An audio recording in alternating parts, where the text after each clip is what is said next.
All right, today we're diving into a source that paints a picture of the global financial system not as a marketplace, but as a full-blown battlefield. We're talking about a high-stakes chess match between the US and China where the ultimate prize is control over the world's currency. And the opening moves? Well, they're apparently happening right now in the precious metals market, starting with a maneuver the source calls the paper gambit.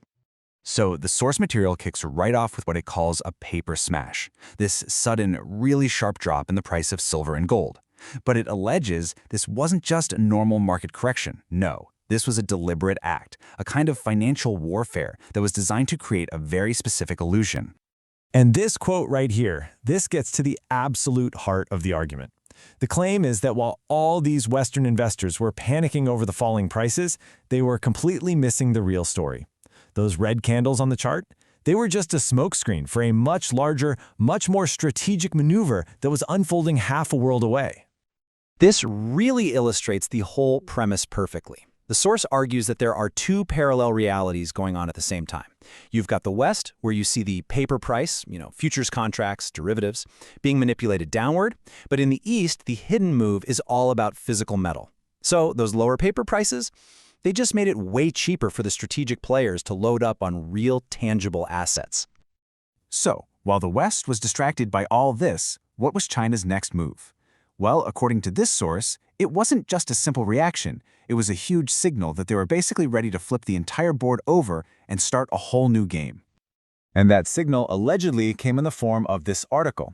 Now, our source interprets this as something way more than just a political piece.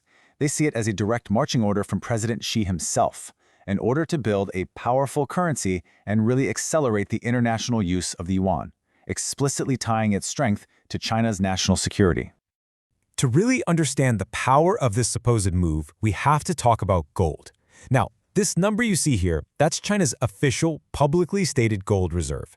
But the source we're looking at describes this number as nothing more than a strategic misdirection, a joke, really, just intended to keep the market calm. But what if this number isn't just a little off? What if it's a complete fabrication? Yeah, the potential shockwave comes from what the source alleges is the real number. It suggests China's actual holdings are more than 10 times the official figure, maybe even over 30,000 tons. The whole theory is that revealing this massive number would be a kind of financial military parade, a move that's designed to instantly revalue the yuan and seriously challenge the US dollar's global dominance.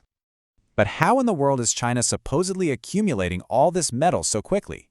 Well, the source points to this really powerful economic force, almost like a glitch in the market that's turned into a giant vacuum cleaner, just sucking physical silver out of Western vaults and sending it straight to the East.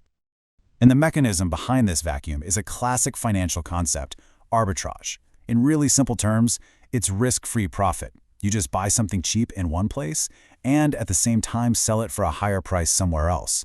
And right now, the source is claiming that the arbitrage opportunity in silver is anything but tiny. Okay, let's walk through the math here, because this is where it gets kind of wild.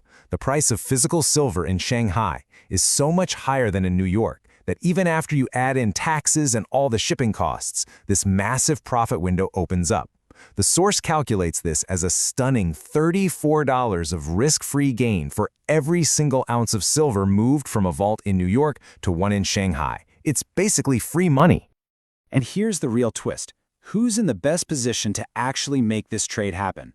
The bullion banks themselves.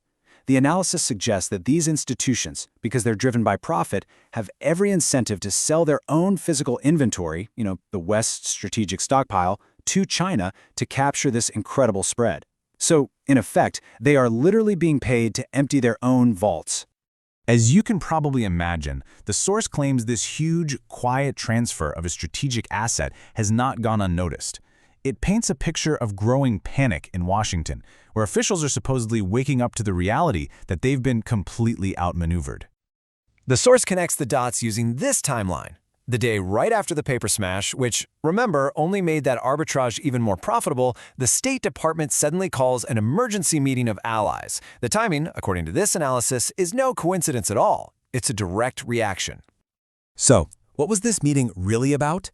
Well, the source just dismisses all the official diplomatic language. It argues this was a war council with one clear goal: stop the bleeding. The US is allegedly trying to form a kind of resource blockade against China because it realizes that silver isn't just money. It's absolutely essential for everything from solar panels to Tomahawk missiles. And that brings us to the final act of this whole theory. The source argues that Washington's attempts to control the paper price and rally its allies are just too little, too late. The economic forces that are now in play have made the outcome, in its view, pretty much inevitable. The proof, it claims, is in how the market reacted. That whole shock and awe campaign to crash the price, it completely failed. In less than 24 hours, the market came roaring back. This is presented as this massive psychological signal that the paper sellers have lost control, and the physical reality of the market is finally taking over. So ultimately, the argument boils down to simple physics, not just finance. That arbitrage gap is like a hole in a bucket. The water is going to drain out until the levels are equal.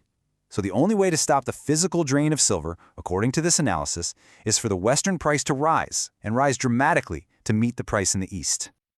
At the end of the day, the source frames that paper smash as a catastrophic strategic blunder. In an attempt to defend the dollar by just manipulating a chart, the U.S. allegedly subsidized its rivals' rearmament. It basically put the most critical industrial and monetary metal of the 21st century on a massive discount. And that brings us to the final takeaway from all this. The theory being presented is that the migration of all this physical metal has set a chain of events in motion that could fundamentally reshape global finance. A new financial game has begun. The only question left is, are the old rules still in play?